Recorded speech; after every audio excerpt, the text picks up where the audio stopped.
Alhamdulillah wa salatu wa salam ala rasulillah amma ba'd fassalamu alaikum wa rahmatullahi wa barakatuh. Ṣé máa dáhùn sálámù náà? Ẹ dáhùn, ó dáhùn. Gbé pé mo fẹ́ bá yín rọ́wà sí ni. rárá ẹ dáhùn, mo sálámù ẹ dáhùn padà lásán. Wa alaikum salam wa barakatuh. Ẹ mọ́ jà bẹ̀rẹ̀ program yìí bá ẹ mọ́ jà bẹ̀rẹ̀ rẹ̀ wá. Alákọ̀ọ́kọ́ bí mo ṣe ń wo fídíò yìí, ó jẹ́ kí n mọ̀ pé kò sẹ́ńtọ́lọ̀ ò ṣe fún. Ìdí ni ẹ ó dàn. Ẹ rí i pé tẹ bá wò torí àwọn èèyàn tí mo sọ wípé ẹni yìí wọ́n ga ju Abu Hanifa Imam Qasim Fúnláyọ̀ ga ju yàwó mẹ́ta lọ gan o. Mo wọ bàtà tó ga. Ẹ bọ́lẹ̀ ẹ rí i pé sì ga jù mí lọ náà ṣùgbọ́n tó ń ti bẹ́ẹ̀ náà tẹ bá wò dáadáa ẹ rí i pé kóòkì lẹ̀ ń wò yìí o fantasy ló wà ń bí. Mo jọ Bilal bí mo rọ̀ bá aṣọ ìgbé Saudi láwa. Kò sẹ́ńtọ́lọ̀ ò sí fẹ́ kò sẹ́ńtọ́lọ̀ ò ṣe fún torí àwọn tí ó fẹ́ kọ́mẹ́ǹtì tó jọrú ẹ̀ kò sẹ́ńtọ́lọ̀ bá ò ṣe fún o lónìí yìí. Ṣé èèyàn pupa lọ́lá ju èèyàn dúdú lọ ní ṣe báyìí náà bí ṣe torí àwọn tán lè fẹ́ mọ́ bú mi pé ga jù mí lọ. ẹ̀yin máa wo àwọn tó fẹ́ fún yín. Rárá ọlá tọ́lọ́run fún wa ni. wò wọ́n ọlá tọ́lọ́run fún wa ní ṣùgbọ́n sáà dúpẹ́ pé Zemzem ò jọ kí ni o kò jọ pure water. Èmi náà dúpẹ́ fọ́lọ́. Lónìí yìí a wà ní ibolawa iná clock tower. Ok ẹ jẹ́ ìwò fíù yìí. Tàwa yìí ibi tó lé téńté ni o. Alhamdulillah kọ́lọ̀ kó jọ kó bá wa sáájú mi kọ́ ti lẹ́sùn lórí. Kíní nìyẹn Masfala nìyẹn ọ̀nà tó lọ báyìí ni Riabash. Ọ̀nà jihad náà nìyí. Ẹgbẹ́ mi báyìí ni Ibrahim Khalil. Bẹ́ẹ̀ni àwọn òtẹ́ wa nù. Ṣùgbọ́n pé èèyàn wo ìlú. èèyàn wo gbogbo ẹ̀. Bẹ́ẹ̀ni kódà alhamdulillah. Mo lè rántí ìgbà kan náà tó jẹ́ pé gbàngbà yẹn. Ìmọ̀ bí ta mọ́ wà Ṣàmọ̀nsúr.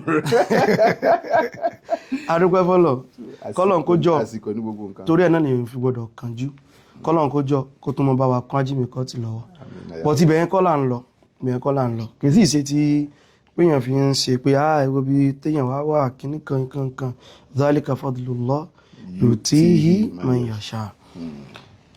Ká tó wá èmi ó yàwó mẹ́ta pàfà wa tán dúró yìí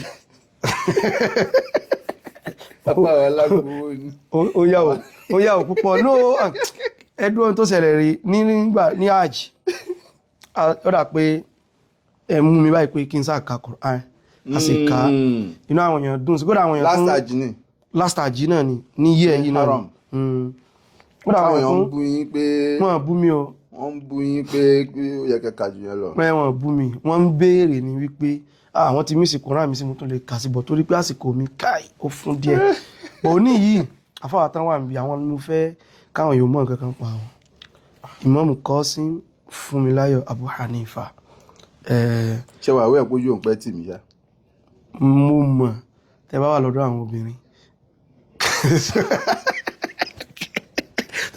obìnrin bọ̀ tí mo lọ bẹ̀ ni wípé torí wípé àwọn nǹkan kan wà tí mo fẹ́ ká mọ̀ nípa àwọn tó dẹ̀ máa ṣàǹfààní fún wa. Wọ́n ń darí dínà coded àwa náà mọ̀ ìmí ìtàn tó ń ṣe lọ́wọ́lọ́wọ́ nísìn àkàbà mọ̀ tí ajímìkọ́tì tí wọ́n gbé kalẹ̀. Ìfẹ́ ká sọ̀rọ̀ nípa ajímìkọ́ torí ọ̀rọ̀ wọn kọ́ la fẹ́ sọ wọ́n wá fẹ́ ṣe umrah àbí hajj kan sí ajímìkọ́tì o lè regret ìyẹn ó dá mi lójú o lè regret alhamdulillah rabbil alamin o lè regret. Ṣùgbọ́n mo Qasim tẹ́ ń wo Imam Qasim àwọn ìgbà kan wà tá a sọ̀rọ̀ ń pa pé ẹ̀sìn kírísítẹ́nì ní tìrì pẹ̀tì jẹ́ kírísítẹ́nì rí ìtàn wo ló wà níbi jíjẹ́ kírísítẹ́nì yín tẹ̀tún padà wá jẹ́ mùsùlùmí débi kẹsẹ̀ tún wá di nífẹ́ kí n sọ ní tẹ́fí wá tẹ̀ tún wá jẹ́ àfà no problem bóyá ìyẹn ẹja kẹ́kọ̀ọ́ ń bẹ̀ ẹ̀yin ẹ máa ṣàǹfààní bẹ̀ gan o ẹja farabalẹ̀ ká gbọ́ náà. Alhamdulillah wassalatu wassalam ala rasulillah. اللهم طهر قلوبنا من النفاق وأعمالنا من الرياء وألسنتنا من الكذب وأعيننا من الخيانة وتعلم خائنة الأعين وما تخفي الصدور. torí n ta ṣe tí ẹ ó lè lọ́jà sí ríyá tí wọ́n bá tètè wáṣọ Ọlọ́run kúrò ní rẹ̀. Ìdí ni wípé àwọn afá máa ń sọ pé tí wọ́n bá ti ṣìnà rí tẹ́lẹ̀ tó wá mọ̀nà níbi nǹkan kan kó má máa tún máa sọ̀rọ̀ nípa àsìkò dúdú yẹn, àsìkò jàhílíyà yẹn, kó máa tún máa sọ̀rọ̀ nípa ẹ̀ mọ́, àyàfi kó jẹ́ pé ó fẹ́ fi ṣe dáadáa, kó máa fi ṣe ìranyàn pé nígbà tá a sì wà ní. bí kí ó jẹ́ pé èèyàn nìkan ìmọ̀ gbé ọmọ tẹ́lẹ̀ gba àwọn tí wọ́n ṣe tí wọ́n nígbà tá a fi ń sọ ọmọ ní ṣítà ní Sùúrùlérè tàbá ṣe gbogbo àwọn nǹkan bẹ́ẹ̀ yẹn á jẹ́ pé ó tí ì tú bá tán náà kì í ṣe tí ó mọ̀ sọ tí yóò tún mọ̀ dùn sí tí ó mọ̀ fi ṣe yàrá ní ọmọ àbàjẹ́ ni ní tó ṣẹlẹ̀ ni wípé a ti wà lójú ọ̀nà kan rí tí a lè sọ wípé a sí lójú ọ̀nà bí máa nílì kálímà nítumọ̀ gangan tá pé èèyàn sí lójú ọ̀nà. bẹ́ẹ̀ni àmọ́ ń lọ sí rárá ọmọ àfáà ni mí o, bàbá Chief Imam ni wọ́n o. ṣé nípìnlẹ̀ nu àbí létà? nípìnlẹ̀ bàbá ìmáàmù Alhaji Lukman Fúnmiláyọ̀, Chief Imam Akọkà Central Mosque, Akọkà mọ́ṣáláṣí kan wà ní ọ̀nà chemist St. Finbas Road ní Akọkà. ẹ má bínú kí tàn yín lè bá yé mi. Ìmáàmù lẹ pé bàbá yín. bẹ́ẹ̀ni. ẹ tún wá lẹ sí Christianity rí fọjọ́ tó pẹ́ bó ló ti ṣẹlẹ̀. ló ṣe jẹ́ pé mo máa ń bẹ lọ́hùn fún gbogbo wa wípé kọ́lọ́hún fún wa lẹ́mìí gígùn ká lè dúró láti tọ́ àwọn ọmọ wa tí wọ́n fi tí wọ́n yanjú. Allahu Akbar. ikú ó máa ń ba nǹkan jẹ́ gan ni o. Ọlọ́run bá jọ. kọ́lọ́hún kó fún wa lẹ́mìí gígùn. mùsùlùmí gbọ́dọ̀ máa tọrọ ẹ̀mí gígùn. mùsùlùmí gbọ́dọ̀ máa tọrọ ẹ̀mí gígùn àtàlàáfíà lórí dáadáa. tó o bá rẹ̀mí gígùn ó ní ọ̀pọ̀lọpọ̀ àwọn nǹkan tó máa rí ṣe fúnra àti fáwọn ẹbí ẹ̀. Allahu Akbar. A living dog is better than a dead lion. You know, so tó o bá ti kú tán ilé máa ń dahoro. wọ́n máa ti ń pèrún ní haram báyìí. wọ́n ti ń pèrún ní haram. ẹja ṣe sùúrù díẹ̀ torí ìrun àkọ́kọ́ náà ń pè fún Jumu'ah tó àti ìrun haram làwà wà ń gbọ́run direct bí ni Allahu Akbar. náà wọ́n ti pe ìrun alákọ̀ọ́kọ́ tán so ẹ̀ ń sọ̀rọ̀ ń pa pé ikú a máa ba nǹkan jẹ́ point ó ṣeéṣe kó jẹ́ pé ó ní point kan tẹ́ fẹ́ fàyọ ń bẹ̀ pẹ̀lú pé ẹ sọ pé àwọn bàbá àfáà ni wọ́n. bẹ́ẹ̀ni ẹrí ìgbà tí wọ́n jáde láyé ìgbà tí wọ́n jáde láyé tán so ṣé wọn pé ọ̀gọ̀ọ̀rọ̀ àwọn obìnrin nílẹ̀ Yorùbá o àwọn ìyá wa àti ìyá àti bàbá wọn ti lọ báyìí kọ́ lọ́n bá fi wọ́n sálì Jannah Firdaus. àmín. àwọn obìnrin àwọn ìyá wa náà lè yẹ kán pọ̀ láwọn àsàlátù kínní kan o lórí ọ̀rọ̀ ọkọ lórí ọ̀rọ̀ ọmọ náà lọ́ máa ń bá káàkiri o kò sí lórí ọ̀rọ̀ ara wọn o kọ́kọ́ mi ọmọ mi o nǹkan tó máa ń ṣẹlẹ̀ ní gbogbo àwọn tó máa ń lọ káàkiri nìyẹn so lọ́yẹ́ ní pé la ṣe ń tẹ̀ jẹ́jẹ́ fún àwọn alásàlátù lọ́tún lọ́sì ní pé kéèyàn kán rọra ó fi kán há síbẹ̀ òun ó sì pé wájú kán sọdá sí òun lọ ṣọ́ọ̀ṣì lọ. bẹ́ẹ̀ni ìbá ṣe wípé àsàlátù ni ìyá ti wá há sí lẹ́yìn ìgbà tí bàbá jáde láyé. nígbà tí bàbá jáde láyé wọ́ọ̀sì ní pé ó kò níṣe gbéyà súnà ẹ̀sìn máa ṣe mùsùlùmí náà lẹ́sìn jẹ́ ṣùgbọ́n àwọn tí wọ́n kó wọn mọ́ra tán rò pé àwọn lè tán ìṣòro wọn tó ní tán máa ń sọ ni wípé wọ́n sọ wípé tó kó bá ti wá gbogbo ìṣòro ẹ̀ ó tán àyẹ̀tànjẹ yìí sì máa ń múmú láyà àwọn obìnrin púpọ̀ so wọn sì ní fiẹ́lẹ̀ nítorí àyàtọ̀ lọ́n sọ wípé walan tarda ankal yahudu walan nasara hatta tattabi'a millatahum. wọ́n èyí fún ẹ̀ kankan ní o máa lọ tó bá fún ẹ tán ó wà tọmọtọmọ ni o. Allahu Akbar. because business làwọn ń ṣe so lẹ́yìn ìgbà tí bàbá jáde láyé ó ní ọdún mélòó lẹ wà ń gbà yẹn. mo wà ní ọdún 5 ọmọdé sì ni wá kọ́dà 8 ni wá èmi ni second to the last. so true mama lẹ fi góyìn. true mama ni èmi ni kọ́kọ́ true mama la fi lọ ṣọ́ọ̀ṣì so ìjẹ́ pé ní. àwọn bàbá ìmáàmù. àwọn bàbá ìmáàmù tó lọ ṣọ́ọ̀ṣì kò wá sí bó ṣe lè sọnù tó tí Ọlọ́run bá fẹ́ kó o padà ìsọnù ẹ bó ṣe lè hùn kó jìnnà tó kò kán lọ́hùn. ok ẹ wá má bínú. yóò dá ẹ padà. màmá náà kó yín lọ ṣé màmá náà wá kó ń bẹ́ẹ̀ lẹ fi kó ń bẹ́ẹ̀ ni àbí bó lẹ sí kúrò. rárá o màmá alájà náà ni màmá ti wá sí Mẹ́kà táwa wá ń wá lójoojúmọ́ ọlọ́dún yìí alájà ni wọ́n ti wá Mẹ́kà. ẹ ọdọ ṣé kán tó lọ àbí lẹ́yìn. kán tó dìnà sọ̀rọ̀. wọ́n ti wá Mẹ́kà. alájà ni wọ́n agbọ́njú báwọn láyé pàlájà ni wọ́n ni. ikú máa ń ṣe nǹkan lóòótọ́. Ikú máa ń ṣe nǹkan. Ṣé rí àwọn bàbá tó ń ṣe pé ní father figure, the role a father plays in a family is much more than wípé ó jẹ́ bàbá. Bó ṣe wà ń bẹ̀ yẹn òun ló jẹ́ kí àwọn everybody behave. Ọlọ́njọ́. Òun ló jẹ́ kí everybody behave. Ọlọ́njọ́. Everybody ó fọ́n dàgbé oníkálukú torí pé wọ́n ń wò ẹ́ òun ló jẹ́ kí wọ́n máa tó bá ti lọ tán àwọn tí ò lè ṣe nǹkan wọ́n bẹ̀rẹ̀ sí ni máa ṣe kọ́lọ́run má jẹ́ kọ́ ọmọ wa dọmọ lọ́mọ. Akhiran àwa bẹ̀rẹ̀ sí ní lọ sí church. So a lọ sí church oríṣiríṣi o. Àwọn àtẹ̀mí máa fi gbọ́njú ṣọ́ọ̀ṣì tí mo mọ̀ tá a gbọ́njú sí ni Christ Apostolic Church. Ẹsẹ̀ pẹ̀ ń bẹ̀ wá. Pẹ̀ ń bẹ̀ wá ló fẹ́ lò bí 20 years. Christ Apostolic Church wọ́n pe church yẹn ní Òkè Ìtúsílẹ̀. Èsì ni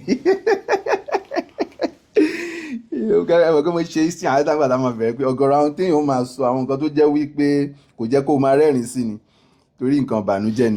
Àwọn lábáwá lọ́rọ̀ kan tẹ́yìn àfáà kọ wa wọ́n ní ṣáàrù lè bàlí yíyá tí eléyìí tó le jù nínú aburú ó ní wípé ó yẹ kó máa pààyàn lẹ́kún ṣùgbọ́n ẹ̀rín lèyìn ó máa rín torí ó ti kọjá ẹkún. The thing is ẹni tí ò bá sọnù rí kò lè mọ pàtàkì ọ̀nà mọ̀. Ẹ̀mọ̀ pé Saudi táwa yìí sí wọn ọ̀sẹ̀sìn tó wa. Àwọn àfá àwọn ló ń ṣẹ̀sìn àwọn ọmọ ìlú yìí nínú ìrírí tèmi ti rí o látọdún tí mo ti ń wá sáyé. Báwa ń gbé bí bàbá. Wọ́n ṣẹ̀sìn tó wa. Wọ́n máa pèrún wọn máa ṣe yọ̀bọ̀ kí wọ́n ṣẹ̀sìn tó wa. So torí pé wọ́n tọ́ kúfùrù wọ́n tọ́ wò. Bẹ́ẹ̀ ni ànigé ni pé ẹ bá bàbá wa bí àṣebẹ̀ sọ̀rọ̀ bàbá ọba kan fún mi tẹ́ sọ pé tàwáfù yìí ẹ̀yìn irun kọ̀ọ̀kan ó náà mọ́ sí. Ọba ni. Ṣẹlẹ̀ ẹlẹ́ dákọ̀ wọn fáwọn èèyàn. Ó tẹ̀ pé wọn ní fẹ́ síbẹ̀ láìkì ẹ̀ wọn lórí dáadáa náà ni pé èèyàn jọba ò túmọ̀ sí pé kó má dùn ní mẹ́sìn tó lọ́ba náà á ṣe ìṣirò nù sáré. So bàbá yìí máa ń gbégbé ayé ẹni tí ó ṣeé ṣe kó dágbére anytime wọ́n ṣe ń gbégbé ayé wọn nìyẹn láti ọdún tí mọ̀ wọ́n. Kábíyèsí ọba Abdulgani Olúṣẹ́gun Awókọ̀yà Yéṣùfù Òtúfẹ̀sọ̀jòyè Adétutù 1 onírèté of Ìrèté Ìjẹ̀bú-Land.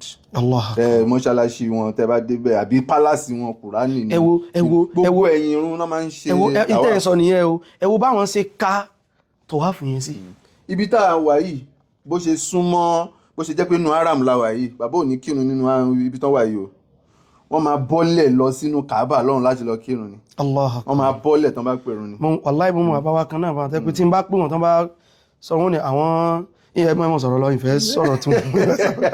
Ó pọ̀ bẹ́ẹ̀ lẹ́ni rí ó máa ń rọrùn fún wa láti dákọ àwọn èèyàn tó bá ṣaburú àmọ́ tó bá ń ṣe dáadáa àìlè pokọ wọn ìṣesí àwọn èèyàn ni so torí lọ́jọ́ kan ká tó lọ bó lẹ ṣe wá pàdánù Islam ṣé mọ̀mọ́ ló kó yín padà ní àbẹ́yìn lẹ bó ló ṣe ṣẹlẹ̀ torí pé mo rí pé mọ̀mọ́ gbà tẹ ṣàdúrà lẹ́ẹ̀kan ẹ ṣàdúrà kọ́lọ́run bá wa kẹ́ wọn mo sì mọ̀ pé tí ó bá kú sórí Islam àlè sàrà bó lẹ ṣe padà bó lẹ ṣe padà after be 20 something years. Nígbà tí ọdún tí mo fẹ́ wọ higher institution orí Ọlọ́run kádàrá kàkàwé díẹ̀ ọdún tí mo fẹ́ wọ higher institution ọdún yẹn ni èèyàn kan jáde láyé kọ́lọ́run bá wa fi wọ́n sí àlìjẹ́nà Firdaus nínú ẹbí náà ni ẹ̀gbọ́n wa ni Ọlọ́run bá aláàbá wa dẹ̀lẹ̀ fún wọn. Àmín. Mùsùlùmí ni wọ́n. Bàbá tí Ọlọ́run kádàrá kí n fi jẹ́ mùsùlùmí tọ́lọ́run ló ń sábà bí àwọn gan ohun mọ̀dé ní. So ẹ̀yin lẹ kọ́kọ́ padà sínú Islam. Yes. Ìgbà tán jáde láyé àwa wà ní ibi jànáza. Èmi mọ̀ pé jànáza ló ń pè ńgbà yẹn wọ́n fẹ́ sìnkú ni. So wọ́n á gbókú jáde.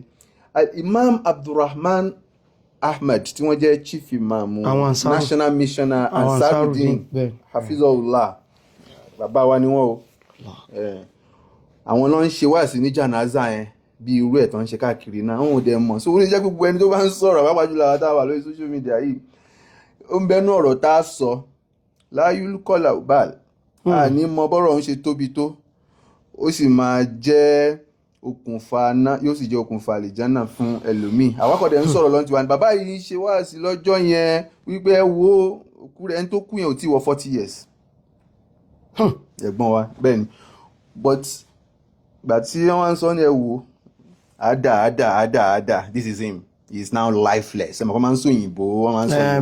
is now lifeless. He cannot do anything again.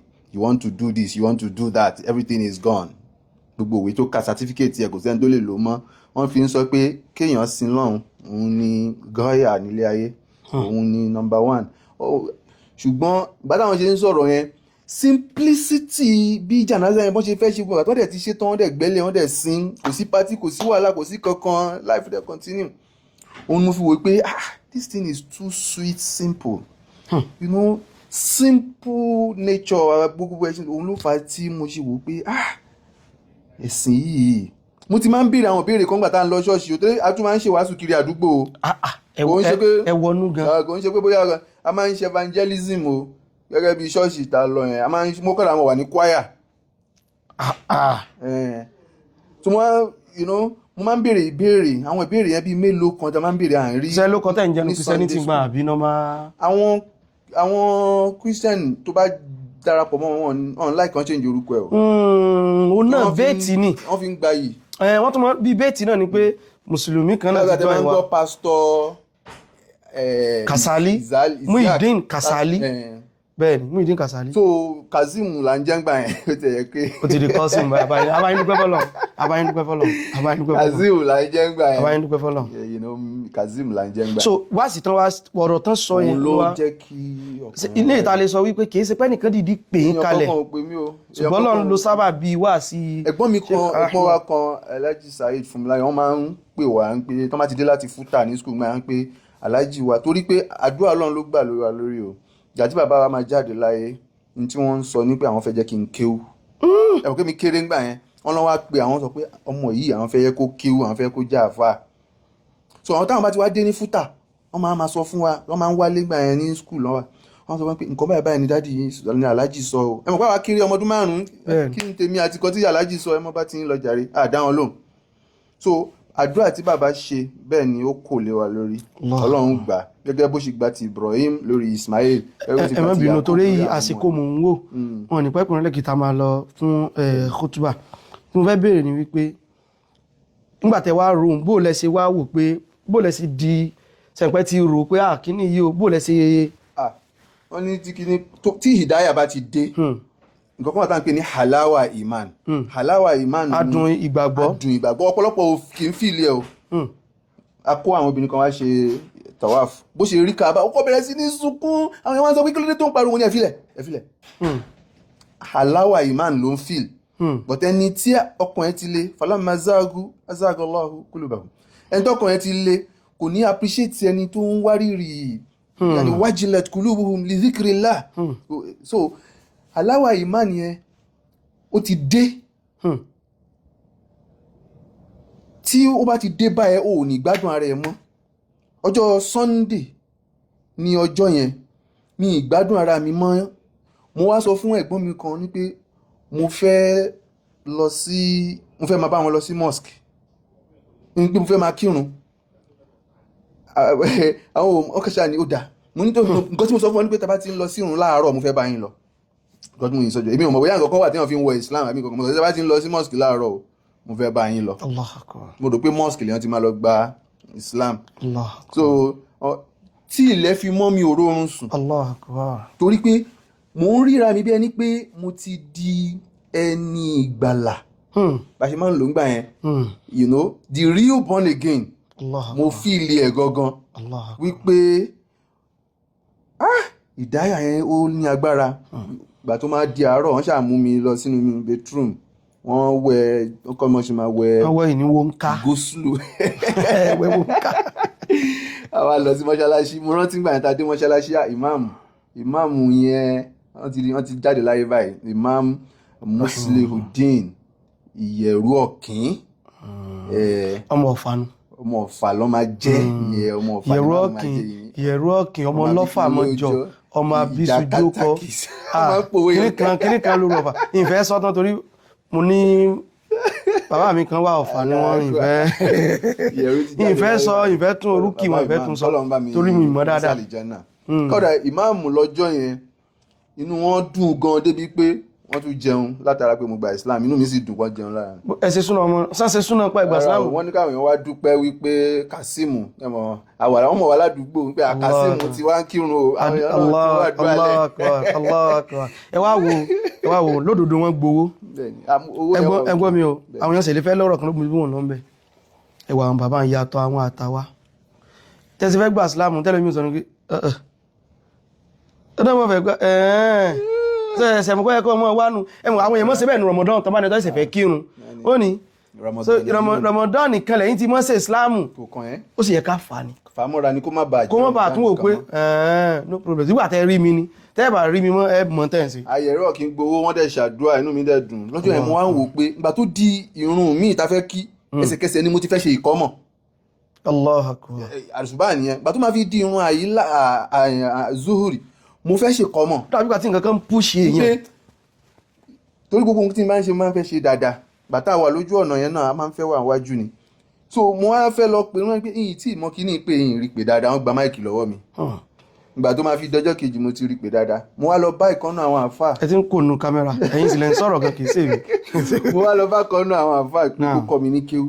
mo wá wò pé ẹ̀yin alákọ̀wé ẹ̀yin oníkiní kan torí Ọlọ́run ṣàánú wa díẹ̀ ń gbà yẹn ládùúgbò pé family wa wà very respected pé Ọlọ́run ò lè ó ṣàn sá kiri tí má ti wọ́n ní òun bọ̀ tó bá di ọ̀sán máa ríra tí má ti tún rí wọn á tún sá lọ afáyín sá kò fẹ́ kọ́ mi èmi ò mọ̀ tún wọn rẹ̀ ó padà wá ní kí n lọ bá èèyàn kan. ẹ̀rù lè máa bà wọn kó wọ́n dàbí pé o fẹ́ mọ̀ mọ̀ mi wọ̀ sílámù làgídí. bẹ́ẹ̀ni. àfáà wa Musa Sọ́ọ́lì Abu Mukhtar lónìí àwọn náà tí níyàwó ń gbà àti so àwọn náà wá kọ́ mi oṣù mẹ́ta ni mo fi kọ́ Quran pẹ̀lú wọn. àwọn ń ṣiṣẹ́ ní Oando ń gbà yẹn Oando Petroleum kọ́dà àwọn tí ì di staff ń gbà yẹn wọ́n ṣe ń bẹ̀rẹ̀ ayé náà ni wọ́n wà ńlá sùn wọ́n ti ń ṣe ìlú. alẹ́ níbi aago 9 alẹ́ tó bá dé náà máa kọ́ mi ń kéwú di bí aago 10 lálẹ́. Allahu akbar. àwa ń ṣe ní ojoojúmọ́ èèyàn dáadáa ni wọ́n púpọ̀ èèyàn dáadáa ni wọ́n. ìfẹ́ tí mo ní àti ìmánì ẹ tí ó lè ìmánì la ilaha illallah òun ló fà tó yẹ jẹ́ pé tán bá kọ́ mi ní nǹkan 10 máa lọ kọ́ 10 sí fúnra mi. torí wípé ẹ sáfẹ́. ó máa bẹ̀ mí pé kí n tẹ̀ jẹ́jẹ́ láàrin oṣù mẹ́ta Ọlọ́run mo láǹfààní láti lè ka Quran yanni pẹ̀lú tajwid ó máa nira fẹ́ni tó bá ti ń ka ní ọ̀nà tí ò dá tẹ́lẹ̀ ó rọrùn tó pé ẹnu ẹ̀wùlẹ̀ tí kọ́ nǹkan kan lórúkọ Jésù nìkan lẹ́mọ̀ ń gbà. aliyazubillah alhamdulillah o orúkọ Jésù ò sí wọn báyìí rẹ adúpẹ́ fọlọ́ tí wọ́n fẹ́ bẹ̀rẹ̀ pé nígbà tẹ́ fi bẹ̀rẹ̀ Islam yẹn ṣàgbégbà mi wà tẹ́lẹ̀ mi máa ń ṣe nǹkan yóò kàn wọ́n táìmù kan ní pé inú ìrò pé màá lè mọ bá lọ́mọ o sírò ẹ̀ wáyé rí. ẹni tó bá jẹ́ pé ẹni tẹ́dà fi mọ̀nà ìṣẹ̀lẹ̀ ẹni tọ́lọ́run bá fi mọ̀nà wallahi wa uqsimu billah mi ò rí èèyàn kan tí yóò wá sínú Islam tí ó gbọ́yé àbí tó jẹ́ mùsùlùmí tó gbọ́ Islam yé tó máa ní òun fi Islam lẹ̀ kò tí ì yé náà ni. irú yóò ṣẹlẹ̀ sí yín rí. kò ṣẹlẹ̀ rí. Allahu akbar. kódà mo máa ń sọ wípé ìgbà tó yá tí kéwú débì kan mo ò sẹ́bọ̀ ẹ̀ mọ́ tẹ́lẹ̀tẹ́lẹ̀ máa ń sọ pé tí kú bá máa délé ní kò tiẹ̀ dé níbi tí mo believe wípé mo wà lójú ọ̀nà dé yẹ mọ̀ pé àwọn àyà kan wà ní Quran tí Ọlọ́run bá láà ń sọ wípé ká challenge àwọn tí èyí ṣe mùsùlùmí wípé kí wọ́n kó gbogbo àwọn ẹbí wọn jáde káwa náà káwọn ẹbí wa jáde káwa búra. fàmílì hajjaka fi bẹ́ẹ̀ni. ọkàn máa ń balẹ̀ pé kí ni gbogbo ilé ayé tá à ń bá kiri tí kò bá máa dé kó dé ní tó bá dẹ̀ ń jẹ́ kọ́kàn balẹ̀ bẹ́ẹ̀ ni pé o wà lójú ọ̀nà àlìjánnà ló ń lọ níbi tí kò wá sí ìrújú.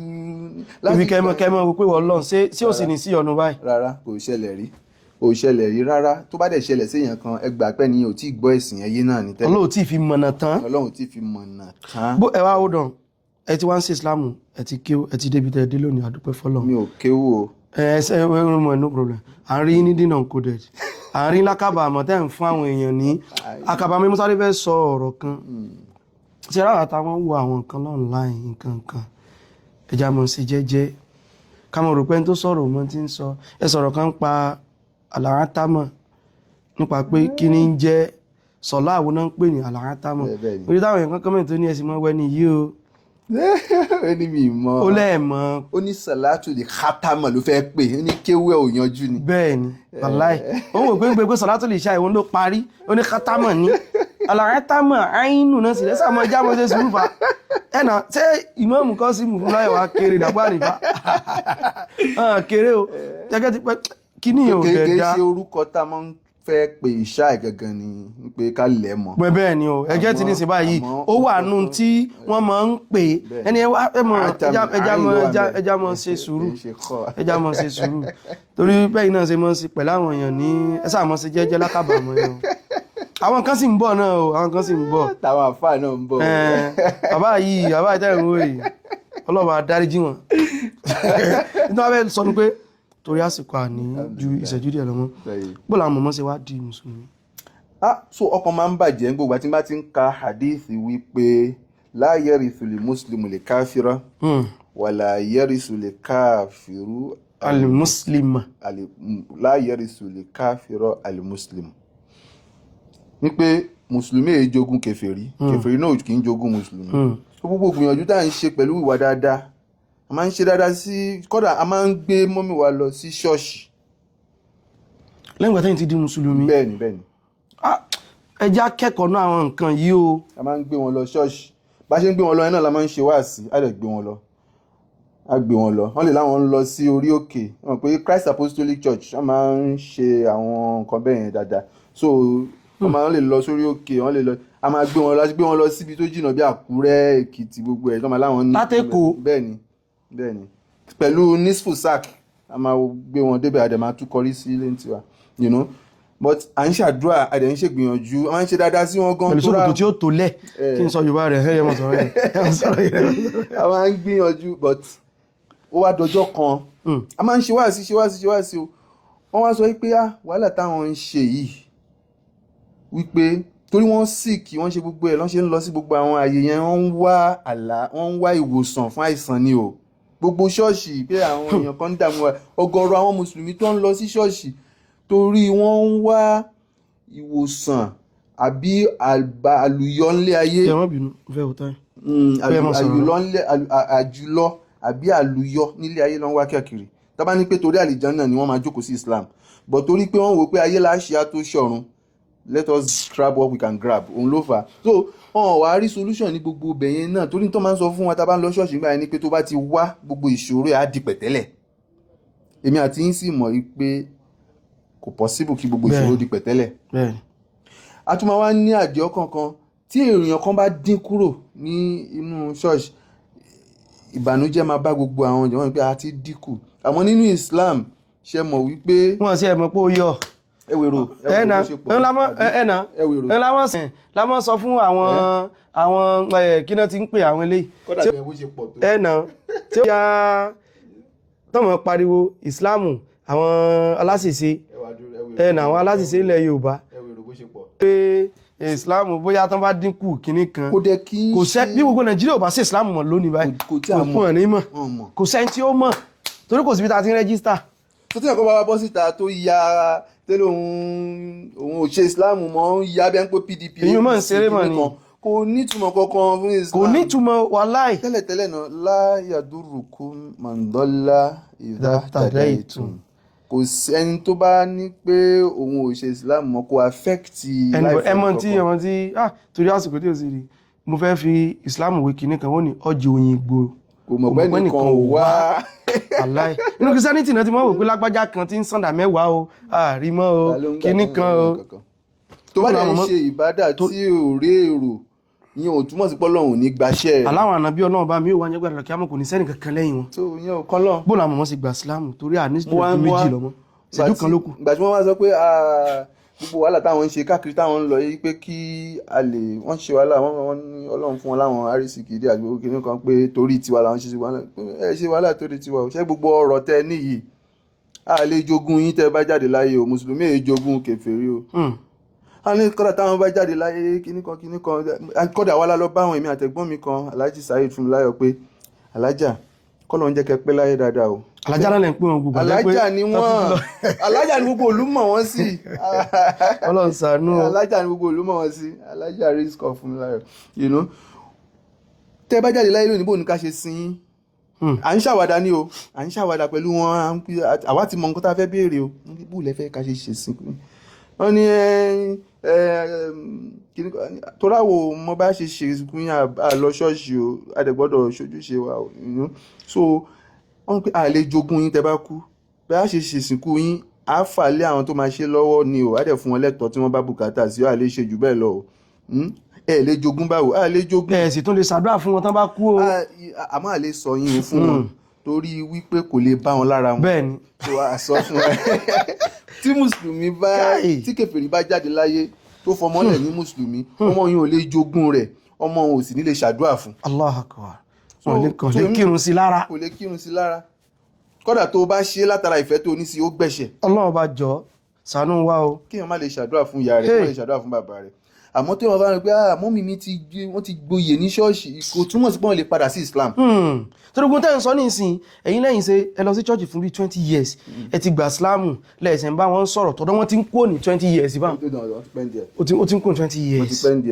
àwọn tó dẹ̀ fàájù ni pé wọ́n fi wọ́n lọ́rùn lẹ̀ báwọn aláṣọ funfun ṣe ń wọlé wá bá wọn pẹ̀lú nǹkan làwọn wọ́n fi wọ́n lọ́rùn lẹ̀. eventually wọ́n padà sínú Islam ìgbà tí ìyá mi padà sínú Islam tán wọ́n máa wá ń fẹ́ kírun ju 5 lọ lóòjọ́.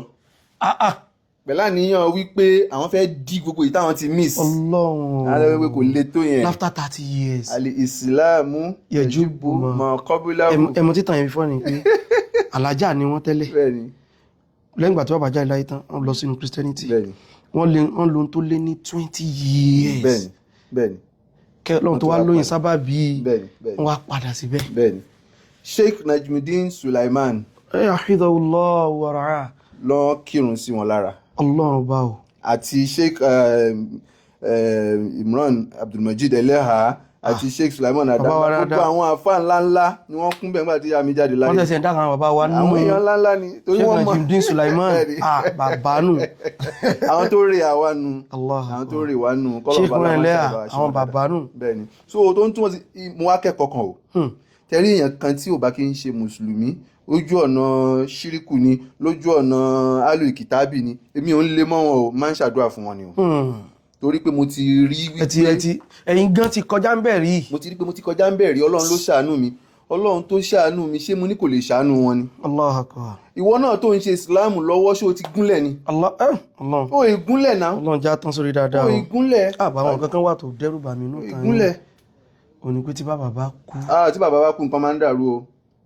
lànà bí sọ pé fásitì ha di má lẹ́dàt ẹ máa rántí tí máa ba ìsọlédè lahoro torí pé tí bàbá bá kú nǹkan tó ń dùn gbogbo èèyàn máa wá lọ́bọ̀ tí bàbá bá ti kú báyìí ilé àwọn dẹ̀ di ilé ahoro àníire èèyàn mọ́. Ọlọ́run ẹ̀bẹ̀ lábẹ́ ọ. àwọn ọmọ ó dọmọ ọlọ́mọ. Ọlọ́run jọ já tán sórí dáadáa. àmín Ọlọ́run fún wa lẹ́mìí gígùn náà àtàlàáfíà àti ìsìkọ́mà. bẹ́ẹ̀ni kó sì já tán sórí dáadáa. já tán sórí dáadáa wọ́n. ẹ ṣeun torí ọjọ́ ti lọ wọn ní pẹ́ pẹ̀lú ẹlẹ́ẹ̀kejì fún fòkútù ọlọ́ọ̀bà àṣẹ ilẹ̀sùn lórí ọlọ́ọ̀bà dúró tì yín ẹ̀kọ́ kan sí kejì àwọn náà rípa ti rí mú ń bẹ̀ ká ṣe sùúrù pẹ̀lú àwọn tí ó ti di mùsùlùmí wọ́n tó sì ń ṣe ìsìlámù lọ́wọ́ ò tí mọ̀ ibi tó parí sí wallahi wọ́n sì rò pé ó tún jẹ́ nǹkan kan ní ìsìlámù pé táwọn báyìí kú bẹ́ẹ̀ wọ́n fi ilẹ̀ kò sẹ́ni kankan tí ó fi ilẹ̀ kankan o kò sẹ́ni kankan tí ó fi ilẹ̀ kankan o ní paríparí fún àwa tí a bá fẹ́ ṣe hajj àbí umrah tápáyé náà lọ fẹ́ wà